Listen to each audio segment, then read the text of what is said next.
चाहिँ करारसँग एउटा सम्बन्धित छ। हामी हेर्दैछौँ पुरानो करार र नयाँ करार है, दुईटा करार चाहिँ दुईटा करार छ। अनि एउटा चाहिँ पुरानो अनि एउटा नयाँ करार छ है। कतिजनाको बुझाइ यो पनि छ, जब नयाँ करार सुरु भएपछि पुरानो करार चाहिँ सकियो हैन, तर बाइबलले भन्छ पुरानो करार सकिँदैन। हालेलुया। अहिले हामी वचनबाट हामी हेर्नेछौँ। तपाईँलाई वचनबाट तपाईँले कोट गर्दै लानुहोस्, भर्सहरू टिप्नुहोस्। अनि तपाईँलाई त्यहाँ सजिलो हुन्छ भनेर मैले यसरी मेहनत गरेर लिएको छु है। मैले यहाँ जति प्रकाशमा आएको कुरालाई र बाइबल आधारित कुरालाई मैले टिपेर लिएको छु र तपाईँले यसबाट नि तपाईँले बुझ्नुहुनेछ। हिब्रूको पुस्तक 8:6ले यसरी भन्दो रहेछ, तर यसै पनि ख्रीष्टले प्राप्त गर्नुभएको सेवा त्यतिकै बढी श्रेष्ठ छ, जतिको उहाँको मध्यस्थता गर्नु भएको करार पुरानो भन्दा उत्तम छ, किनभने यो करारको जग उत्तम प्रतिज्ञाहरूमा बसालिएको छ। हालेलुया। अब यो नयाँ र पुरानो करार, अब यहाँबाट हामी हेर्दै जानेछौँ। यो चाहिँ प्रतिज्ञाहरूमा चाहिँ के रे उत्तम प्रतिज्ञाहरूमा बसालिएको छ। हालेलुया। हामीलाई यो कुरो सिधै थाहा छ कि पुरानो करार परमेश्वरले भन्नु म व्यवस्थालाई रद्द गर्न आएको होइन, तर म व्यवस्थालाई पूरा गर्न आएको हुँ। आमेन। हालेलुया। हालेलुया। त्यसले गर्दाखेरि पुरानो करार सकिएको छैन, तर म तपाईलाई भन्न चाहन्छु एउटा कुरा चाहिँ सकिएको छ, जसले चाहिँ ख्रीष्ट येशूले पूरा गरिदिनु भएको छ। त्यो तपाईलाई मैले अब गरिबस्न पर्दैन निरन्तरता। हालेलुया। हालेलुया। तपाईलाई म त्यो कुराहरू अब वचनबाट नै हामी हेर्दै जानेछौँ। 8 देखि 10 सम्म तपाईले हेर्नु भने यहाँनिर तपाईले भेट्नुहुन्छ पुरानो करारमा थुप्रै पक्षहरूका वर्णन गर्छन्, जस्तै आराधना विधिहरूमा र पवित्र वासस्थानमा र बलिदानका विधिहरू र यी अध्यायहरूले चाहिँ पुरानो करारको आराधना केन्द्रका विविध कोठाहरूका विषयमा पनि बताउँछन्। यसमा लेखकको दुईवटा उद्देश्यहरू छन्। यो नम्बर 1 मा पुरानो करारमा पार्थिव पवित्र वासस्थान र प्रधान पुजारीको सेवा गरिन्थ्यो र नयाँ करारले सेवा वासस्थान र प्रधान पुजारीको सेवा नयाँ करारमा चाहिँ स्वर्गीय पवित्र वासस्थानमा प्रधान पुजारीको रूपमा येशू ख्रीष्ट है उहाँ के रे येशू ख्रीष्टको सेवासँग भिन्नता देखाउनको लागि चाहिँ भनेर लेखिएको छ भने दोस्रोमा चाहिँ पुरानो करारमा भएका यी विविध पक्षहरूले कसरी नयाँ करारको उद्घाटन गर्नु भएका ख्रीष्टको सेवाको पूर्व दर्शन र वा प्रतिरूपको काम गर्छ भनी देखाउनु यो लेखकले चाहिँ दुई करारहरूका बीचमा भएको सम्बन्धलाई सारांश प्रस्तुत गर्दछ भन्ने कुरालाई यहाँ हामीले हेर्यौं भनेदेखिलाई नम्बर 73 मा चाहिँ हामी के पाउँछौं। नम्बर 1 मा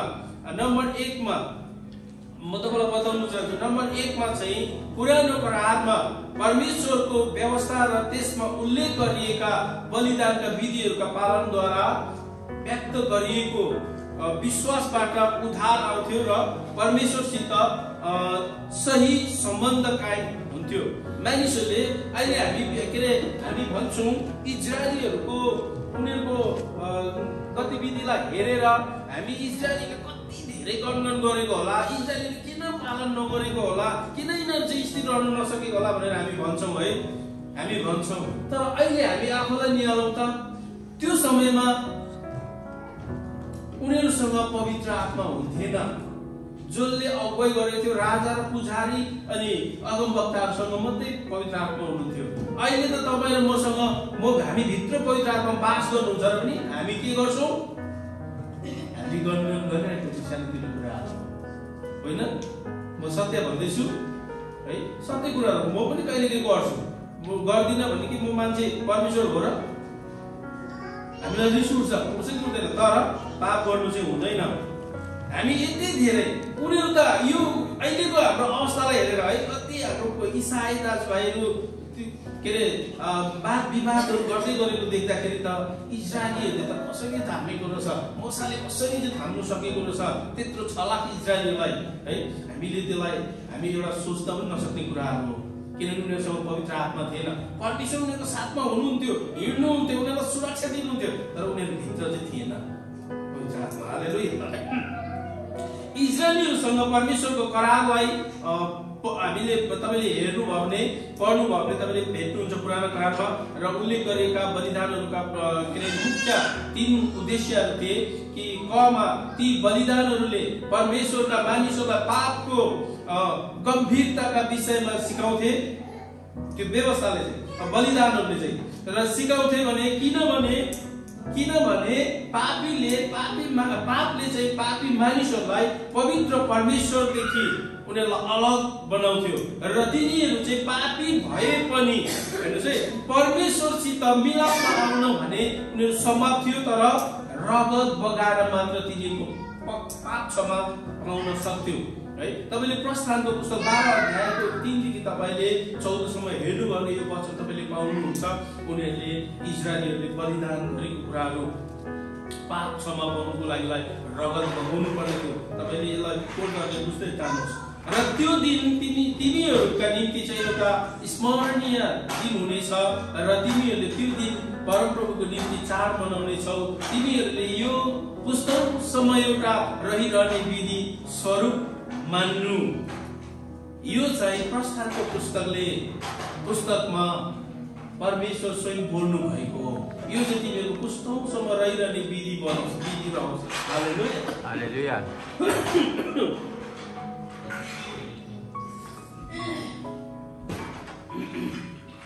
पुस्तकसम्म रहिरहने विधि रहोस्। अब त्यो विधिलाई चाहिँ प्रभु येशू ख्रीष्टले यसलाई यसरी परिवर्तन गर्नुभएको छ। हामी बिस्तारै हेर्दै जानेछौँ।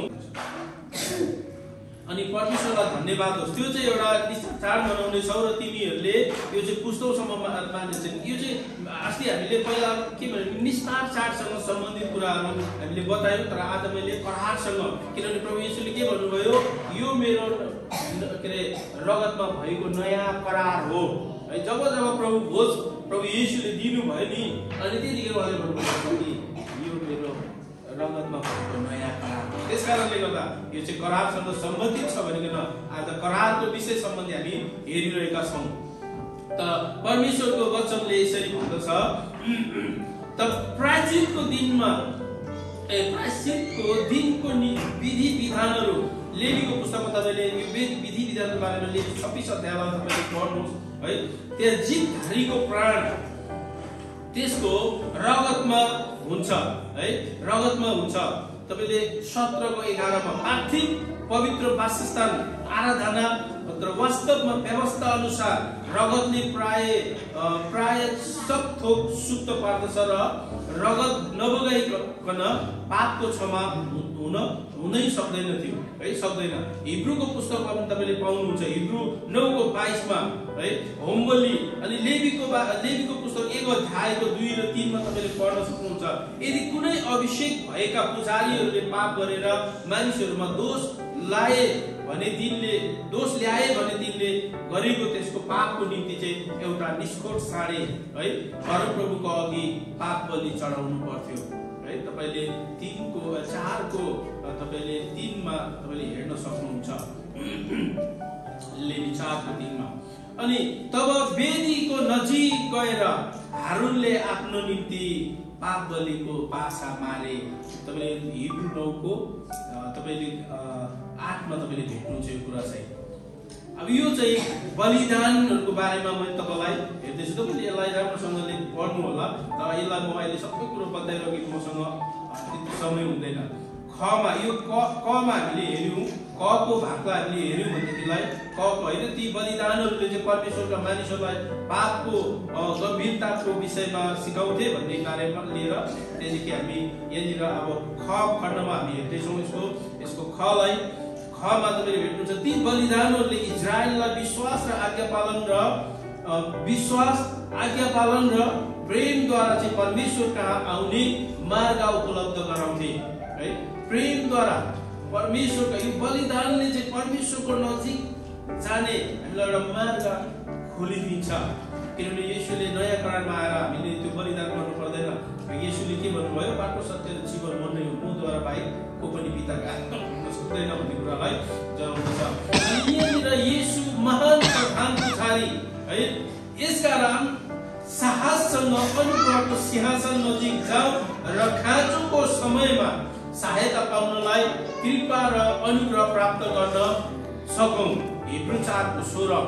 फलस्वरूप उहाँद्वारा परमेश्वरको नजिक आउनेहरूलाई उहाँले सदैव उद्धार गर्न सक्नुहुन्छ। आमेन, हालेलुया। परमेश्वरको नजिक आउनेहरूलाई, यो नजिक आउने सम्बन्धमा धेरै ठाउँ पुस्तकहरू छ, तर आज त्यसमा होइन, तर परमेश्वरले हामीलाई उद्धार गर्नुहुन्छ भन्ने कुरा बलिदान होइन एउटा यो विषयमा हामी हेरेको छौँ। र त्यसैले गर्दाखेरि यहाँनिर के छ, उद्धार पाउन सक्छ, किनभने तिनीहरूका निम्ति मध्यस्थताको प्रार्थना चढाउन उहाँ सदैव जीवित रहनुहुन्छ। 7को तपाईँले 25 मा हेर्नुहोस् त। अनि ख्रीष्टको बलि सधैँभरिको निम्ति, ख्रीष्टको बलिदान चाहिँ जसरी पुरानो नियमको बलिदानहरू, पाप बलिहरू, विभिन्न बलिहरू छ, अनि त्यो बलिदानहरू चाहिँ उनीहरूले वर्षौनी सालिने उनीहरूले चढाइ बस्नु पर्थ्यो, बलिदान गरिबस्नु पर्थ्यो। तर अब हामीले बलिदान गरिबस्नु पर्दैन। ख्रीष्ट येशूले एकैचोटि उहाँ हाम्रो निम्ति बलिदान भइसक्नु भएको छ। आमेन, हालेलुया, हालेलुया। उहाँले अब सधैँको निम्ति उहाँ बलिदान भइसक्नु भएको छ। अनि यहाँनिर के भन्छ भने ती बलिदानहरूले मानव जातिको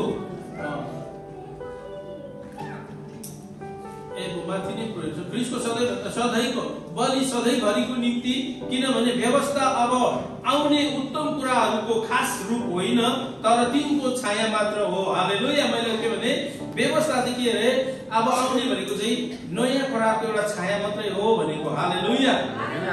पुरानो करार चाहिँ एउटा छायाको रूपमा हामी देख्छौँ र नयाँ करार चाहिँ उहाँ ख्रीष्ट येशू स्वयं आउनुभयो। यो नयाँ करारको ख्रीष्ट येशूको एउटा छाया चाहिँ छ कि ख्रीष्ट येशू अब परमेश्वरले चाहिँ यो एउटा करार भनेको परमेश्वरले मानिस जातिलाई प्रेम गरेर प्रेमको करार बाँच्नु भएको हो। मानिसलाई बाँच्नु एउटा प्रतिज्ञा सायद उहाँले गर्नुभएको करार हो यो। त्यसले गर्दाखेरि अनि यो उहाँले गर्नुभएको बलिदान चाहिँ सभाको लागि हो। हालेलुया। यो चाहिँ पुरानो नियमको एउटा छाया मात्रै थियो है। यो चाहिँ उत्तम आउने उत्तम कुराहरूको खास रूप होइन, तर त्यो चाहिँ सदैव जीवित रहनुहुन्छ। किनभने तिनीहरूका निम्ति मध्यस्थताको प्रार्थना उहाँ चढाउनुहुन्छ र उहाँ सदैव जीवित रहनुहुन्छ। र 7को मैले यसकारण सालिँदै नित्य चढाइरहने त्यही किसिमका बलिद्वारा नजिक आउनेहरूलाई यसले शुद्ध पार्न सक्दैन। कसले? पुरानो करारको बलिदानहरूले भनेको है। पुरानो करारको बलिदानले चाहिँ मान्छेलाई सदाको लागि शुद्ध पार्न असम्भव छ भन्ने कुरालाई हामी यहाँ पाउँछौँ। त्यसले शुद्ध पार्न सक्दैन। गमा तपाईले हिब्रूको पुस्तक 10:1 मा तपाईले पढ्नुहोस्। ती बलिदानहरूले मानव जातिका पापको निम्ति ख्रीष्टको सिद्ध बलिदानलाई परमेश्वर देखाउँदछ। यहाँनिर तपाईले यूहन्नाको पुस्तक 1:29 मा हेर परमेश्वरको थुमा भने यहाँ परमेश्वरको थुमा येशू ख्रीष्टको बारेमा लेखिएको छ। भोलिपल्ट उनले येशूलाई आफूतिर आइरहनु भएको देखेर भने हेर संसारको पाप उठाइ लैजाने परमेश्वरको थुमा। यो कसले भनेको? बप्तिस्मा दिने यूहन्नाले कुरा भन्दैछ। हेर है, यहाँनिर तपाईले यूहन्ना 1:29 मा तपाईले पढ्नुहोस्। तिमीहरू जान्दछौ कि आफ्ना पिता पुर्खाबाट आएका व्यर्थका कुराहरूदेखि सुन वा चाँदी जस्ता नाश हुने थोकहरूद्वारा दान तिरी तिमीहरू छुट्याएका होइनौ, तर निष्कोट र निष्कलङ्क थुमाको जस्तो ख्रीष्टको अनमोल रगतद्वारा दाम तिरी तिमीहरू छुट्याएका हौ। पहिलो पत्र 1:18 र 19 तपाईले कुराहरू भेट्नुहुन्छ। हालेलुया। है, हामी चाहिँ के रे निष्कोट र निष्कलङ्क थुमाको जस्तो रगत थुमाको जस्तो, किनभने तिनी थुमाहरू पहिला मारिन्थ्यो अनि पार्थिव एउटा मन्दिरमा चढाइन्थ्यो। तर अबको मन्दिर चाहिँ वचनले भन्छ अबको मन्दिर चाहिँ तपाईहरु हो। पुरानो करारमा मन्दिर बनाएर मन्दिरमा पनि तीनवटा स्थानहरू राखिएको थियो है, बाहिरी छेउ पवित्र स्थान अनि महापवित्र स्थान। तर अब चाहिँ तपाईँ र मलाई नै परमेश्वरले त्यो स्थान बनाउनु भएको छ। अब परमेश्वर तपाईले मैले बनाएको त्यो घरहरूमा बस्नुहुन्न। तपाईँ र मैले भन्दै थिएँ नि है, अब नम्बर 1 मा हामीले बलिदान चढाउनु परेन, अर्को कुरामा हामीले मन्दिर बनाउनु परेन, हामी मन्दिर जानु परेन, तर ख्रीष्ट येशू हामी भित्र हुनुहुन्छ। आमेन। हामीलाई नै उहाँले मन्दिर तुल्याउनु भएको छ। आमेन। यसको बारेमा अब कोही बस्यो फेरि धेरै लामो हुन्छ, तपाईँ आफैले थाहा छ। र अर्को कुरो पहिलो पत्रुसको अनि तपाईले प्रस्थानको पुस्तक 12 अध्यायको 1-14 अघि मैले भने, लेवी 26 अध्याय, गलाती 1:19 मा तब व्यवस्थाको आवश्यकता किन पर्यो त? जुन सन्तानलाई प्रतिज्ञा भएको थियो उनाउन्जेल अपराधको कारणले व्यवस्था थपियो त, अनि एकजना कतिवटा मिस्टेक भएको छ, के थपियो भन्छ, अनि एकजना मध्यस्थले स्वर्गदूतहरूद्वारा व्यवस्थाको स्थापना गर्यो, संकेत गर्थे वा पूर्व दर्शन दिन्थे। हिब्रू 8:5 मा तपाईले पाउनुहुन्छ। तिनीहरूले स्वर्गीय पवित्र स्थानको नक्कल र छायाको सेवा गर्छन्, किनकि मोसाले पवित्र वासस्थान बनाउन लाग्दा परमेश्वरको यस्तो आदेश पाएका थिए, पर्वतमा तिमीलाई देखाइदिएको नमुना बमोजिम तिमीले सत्तो बनाउनु। हालेलुया। हिब्रू 10:1 अनुसार नै यो चाहिँ मोसालाई परमेश्वरले त्यो के रे पवित्र स्थानहरू बनाउँदै गर्दाखेरि, वासस्थानहरू बनाउँदै गर्दाखेरि चाहिँ परमेश्वरले आदेश दिनुभएको थियो, अनि परमेश्वरको आदेश अनुसार हिँड्नुपर्छ। यरुशलेममा मन्दिर बनाउनुको लागि हैन, मोसासँग बोल्नुभयो अनि दाउदसँग बोल्नुभयो। दाउदलाई सबै कुरो त्यसको नामजाप जोखा त्यसको सबै कुरोहरू दिनुभयो, तर मन्दिर निर्माण चाहिँ उनको छोरा राजा सोलोमनबाट निर्माण भयो। हालेलुया। परमेश्वरले हरेक कुरालाई उहाँले आफ्नो योजनामा उहाँले बनाएको हुन्छ, अनि त्यो योजना चाहिँ जसरी उहाँले पुरा गर्नुहुन्छ भन्ने कुरालाई हामी हेर्छौँ। नम्बर 2 मा परमेश्वरले भविष्यमा आफ्ना मानिसहरूसित अझ उत्तम नयाँ करार स्थापना गर्नुहुनेछ भनी यिर्मिया अगमवक्ताले पनि अगमबाणी गरेको कुराहरू तपाईले पाउनुहुन्छ। 31 योलाई खोलेरै पढौँला। मैले यहाँ लेखेको छु, धेरै भएकोले गर्दाखेरि नेपाली बाइबल यहाँ डाउनलोड नपाउँदो रहेछ, त्यसले गर्दाखेरि अब इङ्ग्लिस गऱ्यो भने फेरि के अरे ओर्लनमा हुँदो रहेछ। अनि त्यही पनि अर्को के भन्छ, यिर्मियाको पुस्तक यहाँ मजाको कुराहरू लेखिएको छ, त्यसले गर्दाखेरि यसलाई पढौँ। यिर्मिया 31 देखि 34 सम्म ल, 31 देखि 34 सम्म तपाईले पढ्नु भने म तपाईको लागि, म सबैको लागि म यहाँ पढ्नेछु। परमप्रभु भन्नुहुन्छ, ती दिन आउने छन् जब इजरायलको घरानासँग र यहुदाको घरानासँग म एउटा नयाँ करारको स्थापना गर्नेछु। तिनीहरूका पुर्खाहरूसँग मैले बाँधेको करार जस्तै यो हुने छैन, जब मैले तिनीहरूलाई हातमा समातेर मिश्र देशबाट डोर्याएर ल्याएको थिएँ। परमप्रभु भन्नुहुन्छ, तिनीहरूले मेरो करार भङ्ग गरे। है, परमेश्वर कति महान हुनुहुन्छ। अघि हामीले उडाउ पुत्रको बारेमा पनि सुन्दै थियौँ, हिजोको वचन लिएर अघि हामीले आराधनामा नि कुरालाई सुनिरहेको थियौँ है। बाबुले नि बाबुको मन चाहिँ बाबु नै हुन्छ, बाबु चाहिँ बाबु नै हुन्छ। छोरा जस्तै भए पनि बाबु आमा भनेको बाबुआमा नै हुन्छ। र परमेश्वर महान हुनुहुन्छ। परमेश्वर हेर्नुहोस्, उनीहरूले ती इजरायलीले भन्दैछ, उनीहरूले मानेन, उनीहरूले भङ्ग गरे मेरो करार। तापनि हेर्नुहोस्, यद्यपि म तिनीहरूका पिता थिए। परमप्रभु भन्नुहुन्छ, ती दिनपछि म इजरायलको घरानासँग यो करार बाँध्नेछु, तिनीहरूका मनमा मेरो व्यवस्था राखिदिनेछु र तिनीहरूका हृदयमा त्यो लेखिदिनेछु, र म तिनीहरूका परमेश्वर हुनेछु र तिनीहरू मेरा प्रजा हुनेछन्। परमप्रभुलाई चिन भनेर अब उसो कुनै मानिसले आफ्नो छिमेकीलाई वा आफ्नो दाजुभाइलाई सिकाउने छैन, किनकि सानादेखि लिएर ठुलासम्म तिनीहरू सबैले मलाई चिन्नेछन्। परमप्रभु भन्नुहुन्छ, किनकि तिनीहरूका अपराधहरू म क्षमा गर्नेछु र म तिनीहरूका पाप फेरि कहिल्यै सम्झिने छैन। आमेन, हालेलुया। यो उहाँले बोल्नु भएको वचन हो। प्रियहरू, परमेश्वरले हाम्रो पिता पुर्खाले करारलाई भङ्ग गरे तापनि तर तापनि यद्यपि म तिनीहरूको पिता थिएँ र अहिले पनि हुनुहुन्छ। आमेन, हालेलुया। जसले ख्रीष्ट येशूको बलिदानलाई विश्वास गरेर घुँडा टेकेर आउँछ, उसको लागि उद्धार अहिले पनि छ। आमेन। येशूको रगत चाहिँ आलै छ। हिब्रू 8 अध्यायको तपाईँले 8 देखि 12 सम्म यो करार पुरानो करार भन्दा उत्तम छ भनेर मैले अघि तपाईँलाई भने। अनि रोमी 7 अध्यायलाई तपाईँले पढ्न सक्नुहुन्छ, किनभने यसले पश्चाताप गर्ने व्यक्तिहरूका पाप पूर्ण रूपमा क्षमा गरिदिनुहुन्छ।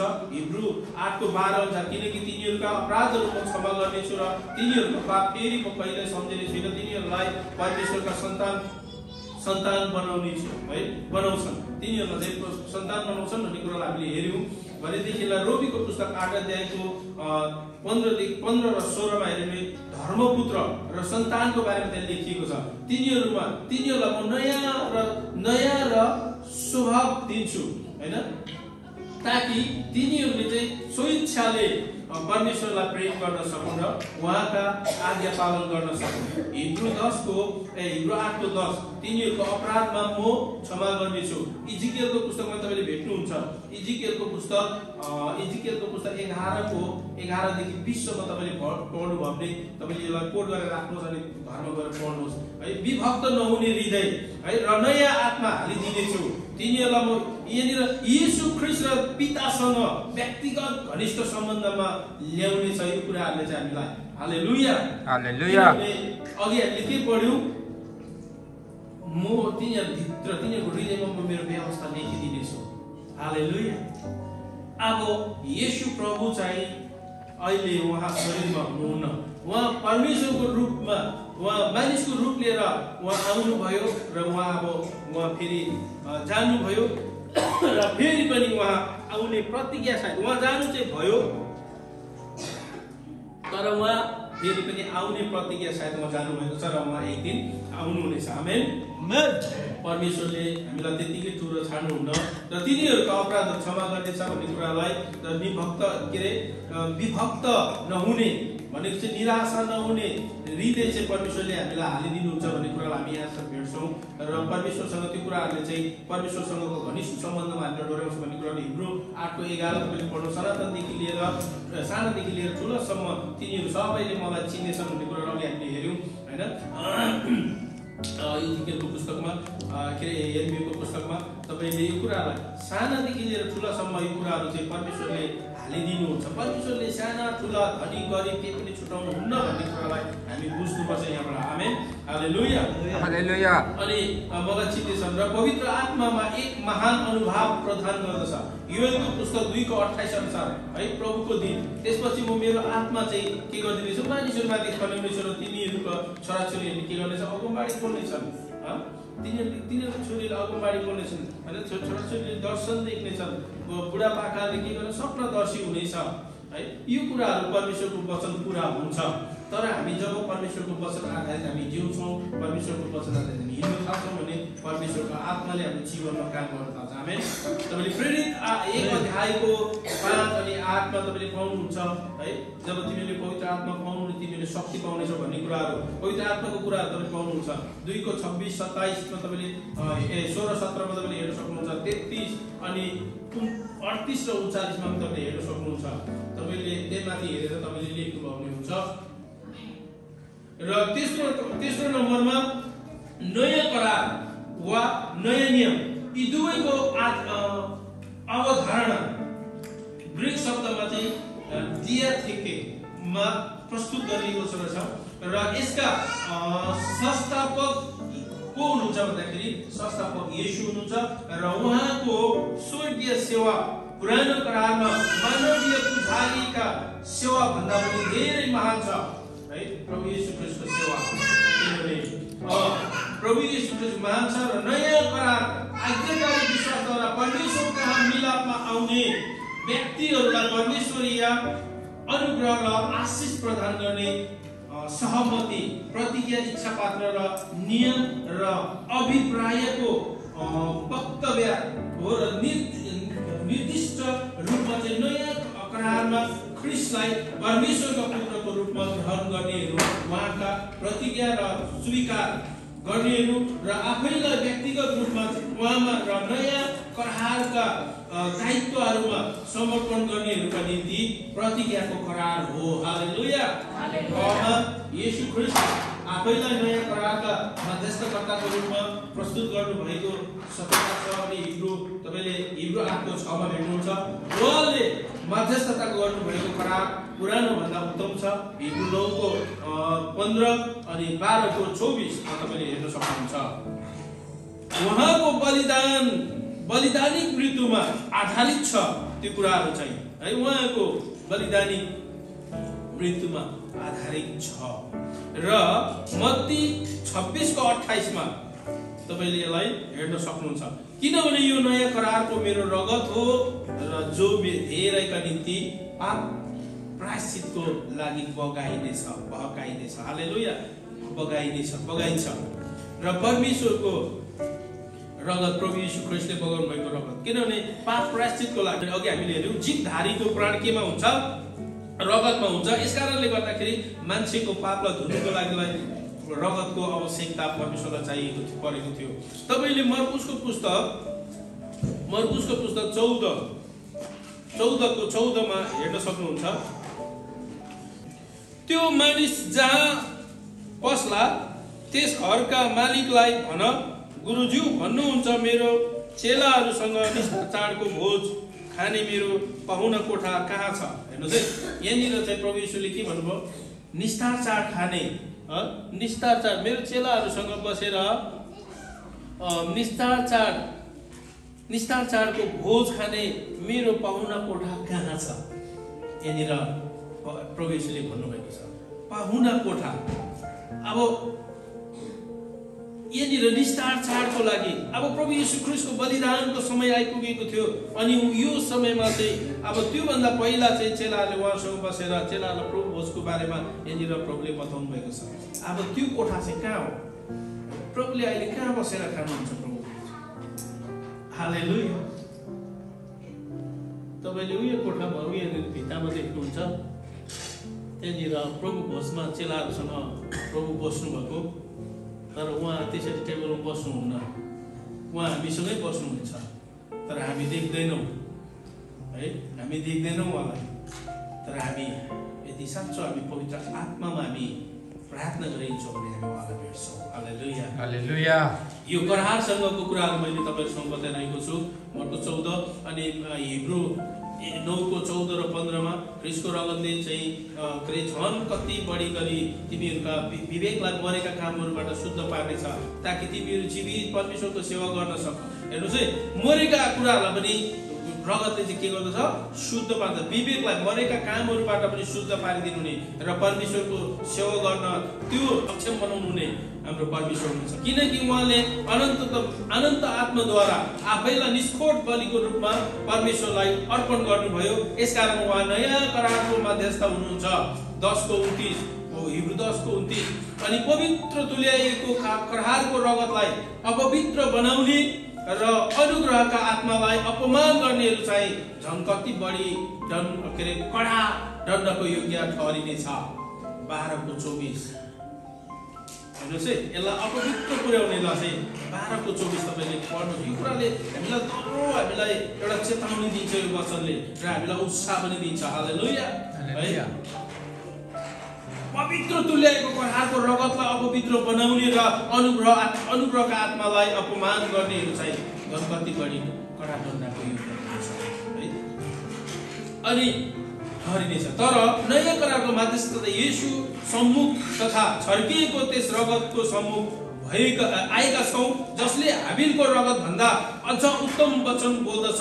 यी नयाँ करारका प्रतिज्ञाहरू र दायित्वहरूका नयाँ करार भरि नै हामी उल्लेख गरिएका पाउँछौँ र यसकारण र यसका उद्देश्यहरू नम्बर 1 मा ख्रीष्टमा विश्वास गरी उहाँका करारका सत्यताहरू र दायित्वहरूमा आफ्नो जीवन समर्पण गर्नेहरूलाई दोष र अनन्त दण्डबाट उद्धार गर्न है। म नम्बर 1 को भन्दैछु, हिब्रू 9 को 16 र 17 पद अनुसार, किनकि जहाँ इच्छा पात्रको प्रश्न छ त्यहाँ इच्छा पात्र लेख्ने मृत्यु भएको प्रमाणित हुनुपर्छ। हैन, जहाँ इच्छा पात्र हुन्छ नि त्यो इच्छा पात्रको प्रश्न हुन्छ, त्यहाँ चाहिँ इच्छा पात्र लेख्ने मृत्यु भएको प्रमाणित हुनुपर्छ र यसको मृत्यु भएपछि मात्र इच्छा पात्र पक्का हुन्छ। किनकि इच्छा पात्र दिने बाँचुन्जेल त्यो पक्का ठहर्दैन। यिनीहरू मतको कुरा छ। अब त्यो इच्छा पात्र पूरा गरिदिने संसारमा अरू को थियो? मात्र हाम्रो येशू ख्रीष्ट। हालेलुया, हालेलुया। अनि उहाँको मृत्युद्वारा चाहिँ आज उहाँले आफ्नो मृत्युद्वारा आफ्नो बलिदानद्वारा त्यो कुरालाई पूरा गरिदिनु भएको छ। अनि यो तपाईले मर्कुसको पुस्तक 14 को 24 मा नयाँ करारको रगत धेरैका निम्ति पकाइनेछ। तपाईले पहिलो कोरिन्थीको पुस्तक 11 अध्यायको 24 हामीले सधैँ पढिरहेको, यो कचौरा मेरो रगतमा भएको के हो? नयाँ करार हो। नम्बर 2 मा तिनीहरूलाई परमेश्वरका आफ्ना मानिसहरू बनाउनुको लागि हिब्रू 8 को 10 अनुसार इजिकियलको पुस्तक 11 को 11 र 12 हैन 19 र 20 सरी। अनि पहिलो पत्रुस 2 को 9 अनुसार हैन नम्बर 2 मा, तर तिमीहरू त चुनिएका वंश र राजकीय पुजारीहरू, पवित्र जाति, परमेश्वरका निजी प्रजा हो। उहाँले तिमीहरूलाई अन्धकारदेखि उहाँका उदयको ज्योतिमा ल्याउनु भएको छ, ताकि के गर्नु सक? तिमीहरू उहाँका आश्चर्यपूर्ण कार्यहरूको घोषणा गर्न सक। हालेलुया। अन्धकारको राज्यबाट भनेको चाहिँ हामीलाई पापको राज्यबाट, हामीलाई पापको बन्धनबाट, अन्धकारबाट हामीलाई निकाल्नु भयो अनि उहाँको ज्योतिमा ल्याउनु भयो। अनि ज्योतिमा हिँड्नेहरूले चाहिँ फेरि जानी पापलाई दोहोर्याउँदैन। हालेलुया, हालेलुया। पापलाई दोहोर्याउँदैन। पुरा भिडियो हेर्नको लागि पार्ट 2 लाई हेर्नुहोला।